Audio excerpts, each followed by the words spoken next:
So, what's up mga ka-acid? Andito naman si Cardo Talisay mga ka-acid. Bali, ano nga ba yung vlog natin ngayon? Bali, ang vlog natin ngayon, mga tips para hindi tayo matakot kay acid.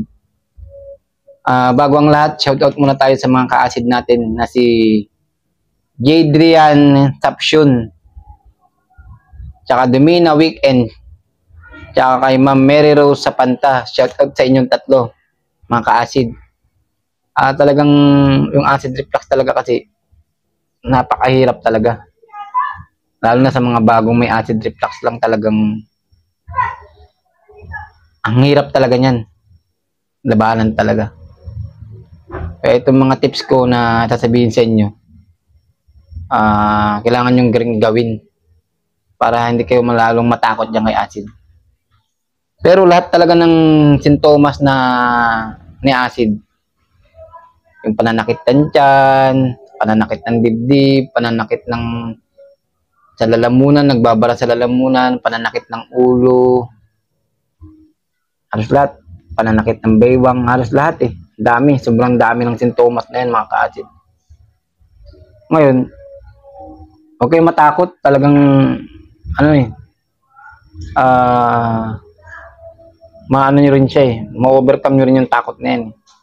Kasi nagkakaroon kayo ng nervyos talagang yun, nagkakaroon na ng nervyos hanggang hindi ka na kumain. Kasi ang iisipin mo dyan, bawat pagkain na yan, bawat pagkain, iniisip mo agad na yun ang magiging sanhi ng sintomas. Ngayon, hindi ka nakakain, manghihina yung katawan mo. Kailangan, kumain ka. Number 1 talaga, kumain ka ng kumain. Kasi ang pagkain, nagbibigay sa atin ng nutrient sa ating katawan. Yan talagang pagkain. Walang iba. Kasi kung magba-vitamins ka naman, wala, masasanay yung katawan mo sa vitamins. Ako, hindi naman ako nag-vitamins, pero lumakas ako.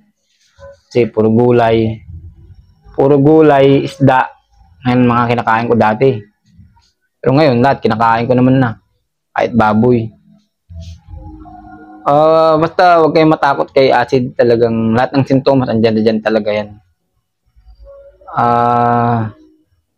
Kung hirap naman kayo sa pagtulog,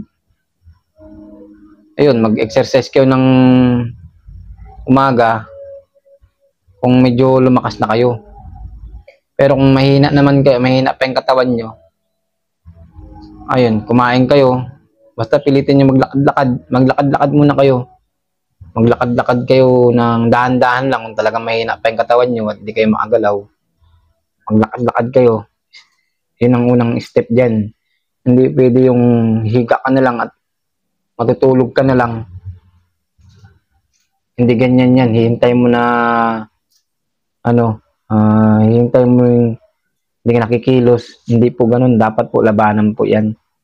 Dapat talaga siyang labanan na para kumilos ka rin. Kumilos ka rin para sa sarili mo. Ganun yan. Kasi yun din ang ginawa ko talaga.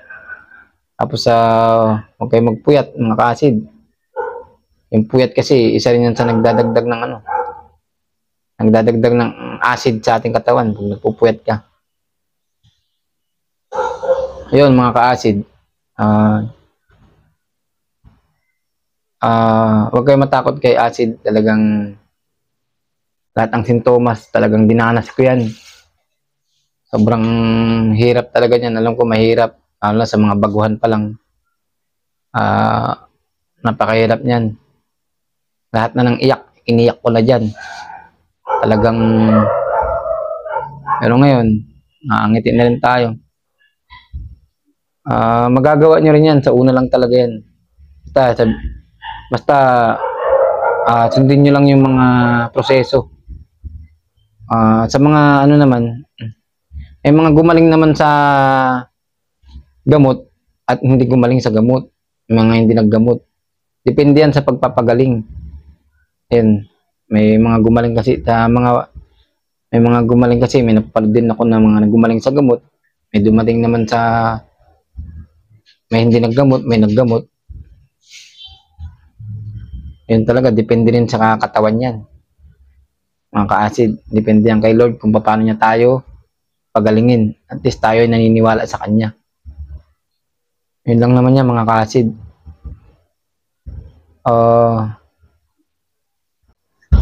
Pag alam nyo ng ninenervyos na kayo kasi si acid pagka umano yan talaga, nagparamdam yan. Ninenervyos yun talaga kayo yan. Talagang pagpapawisan kayo, yun na pumapasok na yung anxiety dun. Papawisan na kayo dyan ng malapot, talagang naiisip na kayo over. Ngayon, papasok na yan, negative na yung isipin mo. Ngayon, ang gagawin mo naman dyan, ay pag-usap ka na sa iba. Pag-usap ka na. Para ano yung isip mo. Kailangan yun. Yun talagang tanging paraan dyan. May pag-usap ka para malibang na siya. Hindi ka talaga matutumba yan. Kahit kahit nahihilo-hilo ka pa, hindi ka talaga matutumba. Kasi danas ko yan eh. Danas ko talaga yan. Danas ko yan. Kung akala mo yung makukulaps ka, hindi ka magkukulaps yung mga ka-acid. Tapos, kung hindi naman kapag-usap sa iba, manood ka talaga ng mga comedy. Yung mga sa YouTube, manood ka ng mga ganyan. Yun, para malibang talaga yung isip mo. Tapos gumawa ka ng mga gawaing bahay. Gumawa ka talaga, kumilos ka. Yun lang talaga yan. Kahit mahina yung katawan mo, kailangan mo talagang igalaw yan. Hindi pwedeng matutulog ka lang at gaano ka lang sa sulok dyan na ano. Yan ang mga tanging paraan dyan na para maano mo si acid, makontrol mo siya. Hindi pwedeng ikaw kontrolin yan. Kumbaga, isip mo, kalaban mo na rin, parang ganun yan. Totoo lang dati talaga, una talagang na-experience ko yan.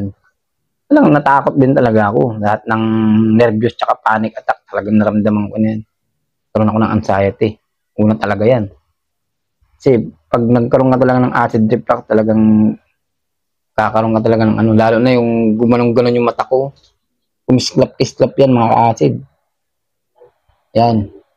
Kasi marami pa rin nagtatanong sa atin kung ano ba yung mga nararamdaman natin dati, mga kasagsagan. Andiyan na po lahat sa sa video ko. Nabi ko na lahat sa video diyan. Panoorin niyo na lang mga ka-acid. Tapos yung sa ulo, masakit lahat 'yan. Masakit lahat ng ulo. Parang dito nag-umpisa yan. Dito sa mata. Akala mo mabibiyak yan eh. Mabibiyak na yung dito ko, puputok. Alam mo may ugat na yan. Napuputok. Dati naramdaman ko. Kaya nagpa-check up ako nang nagpa-check up nun. Sa ulo lang yun dati, sa ulo. Basta lahat mga ka-acid, tandaan nyo lagi lang kayo relax. Relax lang, hindi kayo mapapano. Dahil marami talagang gumaling na nagka-acid reflux. Marami talagang gumaling dyan. Kaya, ang masasabi ko sa inyo, makukontrol nyo rin yan. Habang naman yan, tumatagal. Kasi yung yan, paulit-ulit lang yung sintomas. Paulit-ulit. Bukas na naman, yun na naman yung sintomas mo. Bukas na naman, yun na naman. Pre, bakit ka pa matatakot? Hindi ka naman na kahapon, natumba o bakit ka pa matatakot? Ganun lang yan. Parang ganun. Pang gawin mo, magpalakas ka ng katawan, kasi yun talagang kailangan natin. Pag lumakas ka ng katawan mo, mo na yan. Unti-unti yan, step by step yan.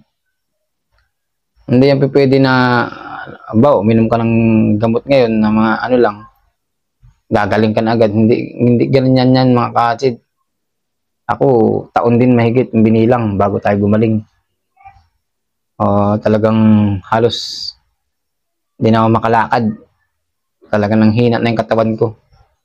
Sobrang acid sa katawan ko. Sobrang Kaya alam ko yung pinagdadaanan nyo, napakahirap.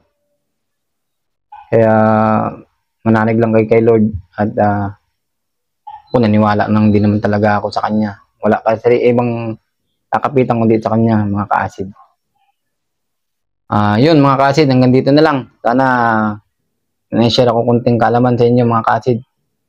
Maraming salamat at mag-iingat kayo and magpagaling kayong lahat mga ka-acid. God bless.